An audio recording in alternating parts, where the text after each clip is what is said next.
Bonjour à tous, on se retrouve pour une nouvelle position avec ici le trait pour les blancs et nous sommes en finale, le tour un cavalier et un pion de chaque côté. Il y a des pièces en prise dans cette position, des pièces en prise chez les noirs, mais chez les blancs aussi, hein, le cavalier est attaqué. Alors, si jamais les blancs prennent simplement la tour comme ça, les noirs évidemment prennent le cavalier en faisant échec à la découverte, hein, on remarquera. Le roi bouge et après ils peuvent prendre le dernier pion des blancs certainement avec le roi comme ça. Ou alors peut-être ramener leur cavalier plutôt en F6, c'est peut-être mieux. Comme ça, ils attaquent la tour et le cavalier protégé. Et puis au prochain coup, ils pourront prendre le pion, le dernier pion des blancs. À moins qu'il y ait un mat ou que les blancs arrivent à gagner le cavalier. On ne voit pas comment on peut gagner cette finale sans le dernier pion. Donc ici, on ne prend pas la tour tout de suite. Mais on va faire évidemment un échec, un coup forcé, bien entendu, toujours bon, dans les études, c'est en général ce qui arrive. Hein. Coup forcé, et donc ici, il y a plusieurs échecs possibles en jouant le cavalier, évidemment, puisque c'est une découverte. Hein. Découverte de cette tour en H5 pour faire échec. Donc, quelle est la bonne case pour le cavalier?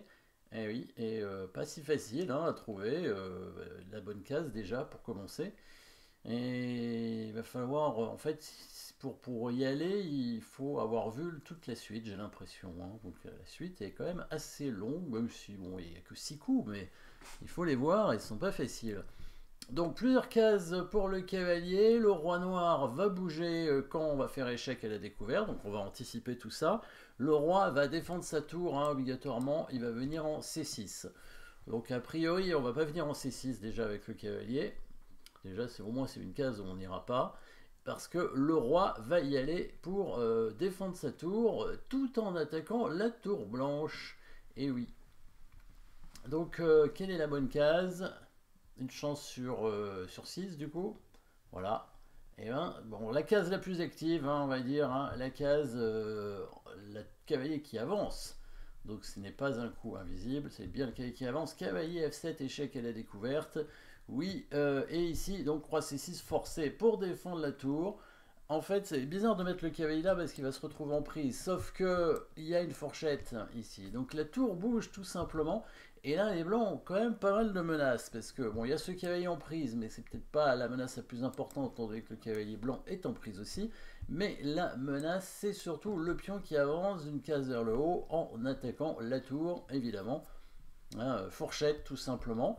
Le roi noir n'a pas de case hein, dans cette position d'ailleurs. Ah, une autre menace, plus discrète bien sûr, et vous l'avez certainement vu, c'est le dégagement d'espace avec le coup de tour en C5. Parce que quand le pion prend la tour, ce serait un coup forcé, le pion avance en D5 et le pion serait protégé par la tour. Donc admettons, les noirs jouent n'importe quoi. Qu'est-ce qu'on peut faire? Un coup de tour, tiens, pour éviter la fourchette, voilà. On va bouger la tour en défendant le cavalier, allez, au hasard, tour G6. Et bien là, le bon coup, ce serait tour C5 échec, voilà, et sur pion cran, on mate comme ça avec le pion. Voilà la petite menace discrète, en plus de faire la fourchette, évidemment. Donc le cavalier noir va bouger pour protéger cette case en D5. Alors, là il va venir en F6. Alors, qu'est-ce qui se passe s'il vient en E7? Est-ce que ça change les choses? Est-ce que ça change quelque chose s'il vient en E7? Je pense que ça change rien. La combinaison est la même, en fait. La combinaison est la même, hein, sur cavalier E7 ou sur cavalier F6. Je vois pas la différence hein, entre cavalier F6 et cavalier E7. Il y a peut-être un gain plus simple sur cavalier E7, mais c'est pas sûr. Ouais. Bon. En tout cas, voilà. Cavalier F6 ou cavalier E7, ce sont les deux coups qui ont l'air les plus logiques, parce que maintenant sur D5, le cavalier prend D5 évidemment, là les blancs n'ont rien. Et tour C5, qu'est-ce qui se passe? Il prend la tour évidemment avec le pion. Et après, si on pousse le pion, il prendra avec le cavalier. Oui, mais c'est pas fini, il faut aller plus loin, bien sûr. Et vous avez certainement vu la dernière déviation pour pouvoir faire le blocage final avec le mat à l'étouffer, alors que le roi est pas vraiment au centre, mais en tout cas, il n'est pas dans un coin, ni même dans le bord de l'échiquier. C'est quand même assez rare ce mat à l'étouffer, regardez. Donc la tour qui vient quand même en C5, le pion est obligé de prendre.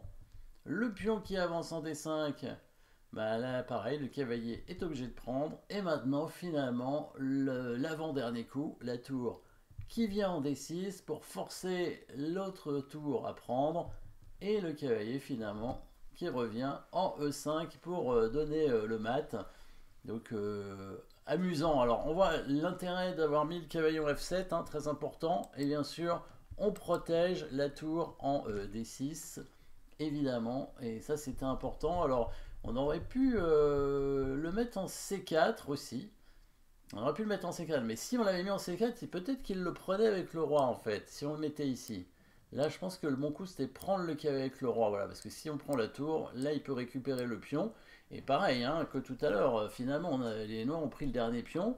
Euh, il n'y a plus vraiment moyen de gagner, à moins de gagner le cavalier, mais on voit pas pourquoi on gagnerait le cavalier, puisque le cavalier va venir ici pour protéger la tour. Donc bien sûr, venir en C4, hein, ça aurait permis d'attaquer le pion D6, mais du coup, donc c'est bien le coup cavalier F7 qui est forcé, hein, pour gagner cette finale. Si le roi prend le pion, on gagne la tour évidemment. Voilà. Et donc s'il vient en C6, tour D8, et là, bah, il n'a pas de coup de défense, hein, on a vu le mat.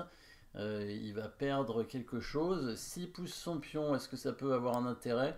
Il va se faire mater aussi, non? Oui, oui, il se fait mater de la même façon en fait, hein. Là, on fait tour D6 et on fait cavalier E5. Voilà, c'est plus rapide, c'est plus rapide. Alors c'est pas la menace parce que il y a le coup, il y a la case D5 pour le roi. Donc la menace c'est bien tour C5 suivi de D5. Donc il faudrait qu'il bouge peut-être la tour C7. Ouais, il faudrait prendre le cavalier. Je pense que c'est le seul coup. Tour point cavalier. Là on fait échec. On va gagner la tour. Voilà. S'il prend la tour, on prend sa tour et puis on rattaque le cavalier. On menace de faire dame. Donc là, il va être obligé de bouger sa tour, certainement. S'il fait tour E7, on prend tout simplement le cavalier. Donc là, on a une tour de plus. Là, on va gagner, même si on perd le pion, c'est pas grave, hein. Une tour de plus, c'est gagnant en finale. Et s'il fait tour G7, c'est le dernier coup possible. On va simplement faire tour F8 et menacer tour F7, échange des tours, et le pion fait dame. Là, les noirs vont perdre quelque chose ici, hein. Ils vont perdre au moins le cavalier. Sur cavalier E7, il y aura tour F7. Et si la tour bouge, on prend son cavalier. Et si elle prend, on reprend. Et voilà, le cavalier va devoir se sacrifier sur le pion s'il y arrive. Et le pion noir ne sera pas assez avancé, hein. Le roi blanc est suffisamment prêt pour l'arrêter. Voilà, le cavalier est obligé d'aller en G6, hein. Et voilà, on peut simplement faire tour H8, hein, pour faire dame, hein, par exemple. Voilà, ou tour H6 pour attaquer le cavalier comme on veut. Tour H6, ça permet d'attaquer le cavalier. Il vient en F8, ensuite on fait tour H8. En fait, tour H8 c'était mieux parce que si on fait tour H8 direct, on va pas faire F8 dame, on va faire tour G8 pour attaquer son cavalier. Et là, le cavalier ne pourra pas se sacrifier sur le pion. Donc là, s'il prend la tour, évidemment, on fait dame. Et si le roi essaie de s'approcher, on fait tour G8, on attaque le cavalier. S'il bouge, on fait dame.